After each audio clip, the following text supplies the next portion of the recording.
Peter the Great lived, ruled, and died long before the Hermitage existed. Art was not a major interest, but he recognized its importance as part of the European culture he was bringing to Russia. Not a man of refined taste, the Tsar's instruction to his agents was simple: don't buy bad pictures.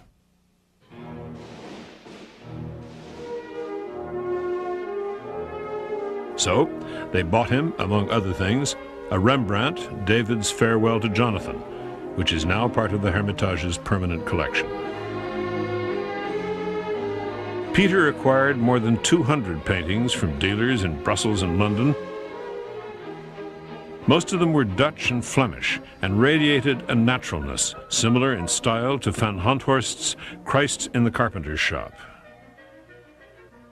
This comfortable realism was in sharp contrast to the religious art of Russia, whose traditional form was the icon, orthodox images, beautiful and enigmatic.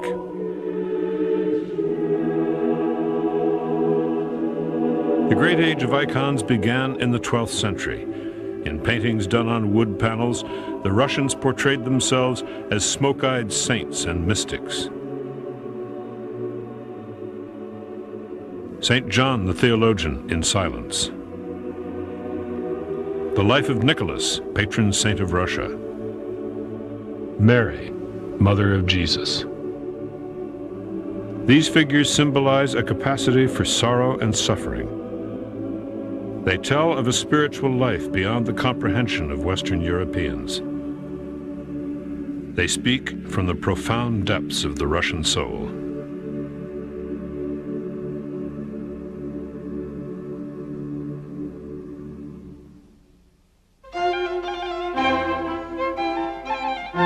But Peter the Great wasn't interested in the mysticism of the Russian soul. Western European painting of earthly reality echoed his vibrant 18th century outlook, in which people, not saints, dominated the considerations of the state.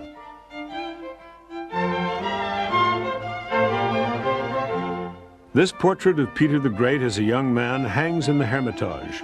He was determined to import much that he had encountered in his Western European travels. He created a great navy that he modeled after those he'd seen in Holland and England.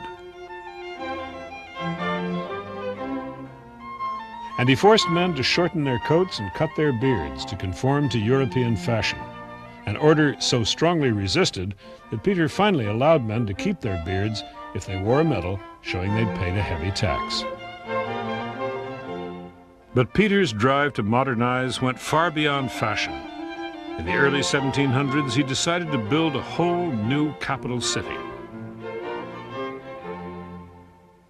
A century later, the great epic poem, The Bronze Horseman, by Alexander Pushkin, recreated Peter's vision of what St. Petersburg would be. On a shore washed by desolate waves he stood, and he thought, from here we will outface the Swede. Despite our haughty neighbor, I shall found a city here. By nature, we are fated to cut a window through to Europe, to stand with a firm foothold on the sea.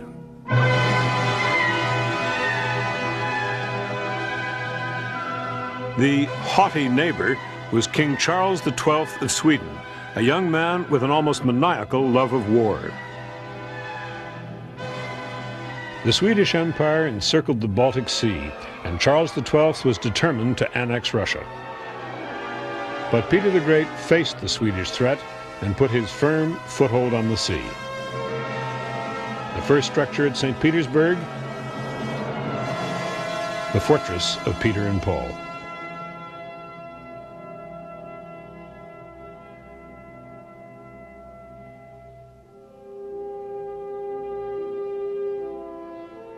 While the massive and bloody Russo-Swedish War raged on, Peter threw himself into the building of a whole new city on the islands and swamps of the Neva estuary.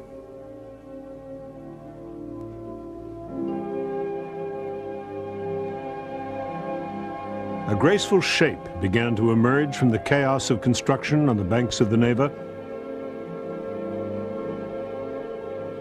St. Petersburg was becoming a city of canals built on scores of marshy islands.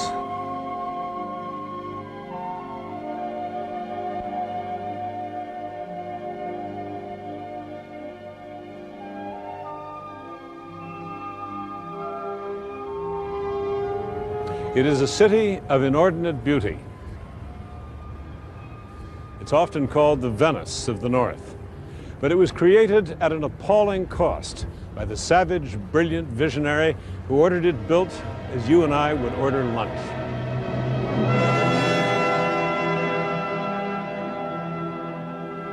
By Peter's own estimate, 100,000 serfs and indentured craftsmen died in forced labor constructing St. Petersburg.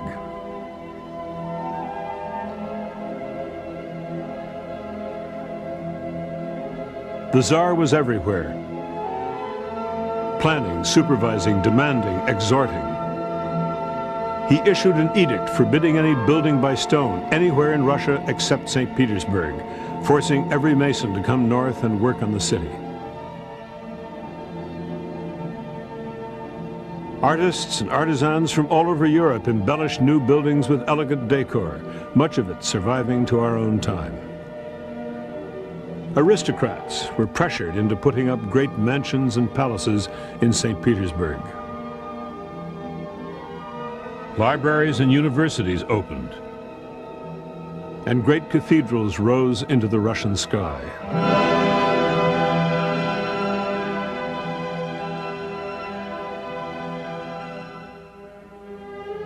By 1712, Peter was winning the war with Sweden, and so confidently moved his imperial government from Moscow to St. Petersburg. It remained the capital of Russia for more than 200 years. The Tsar's summer palace along the Neva, a cottage in the Dutch style, epitomized his taste for things Western.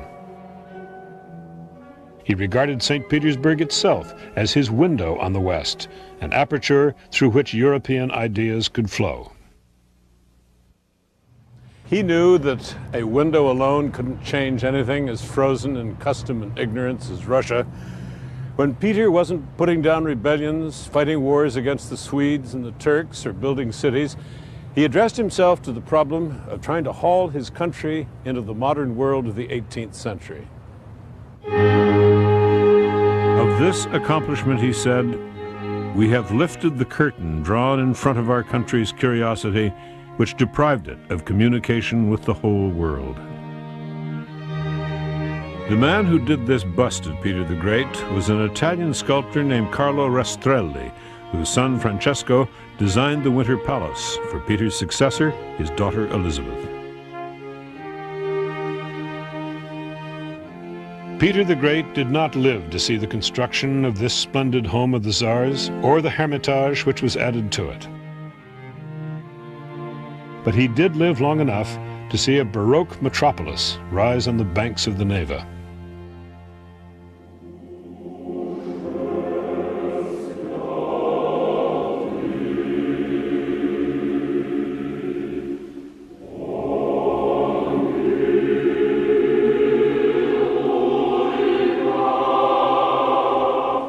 Peter the Great died in his city in 1725.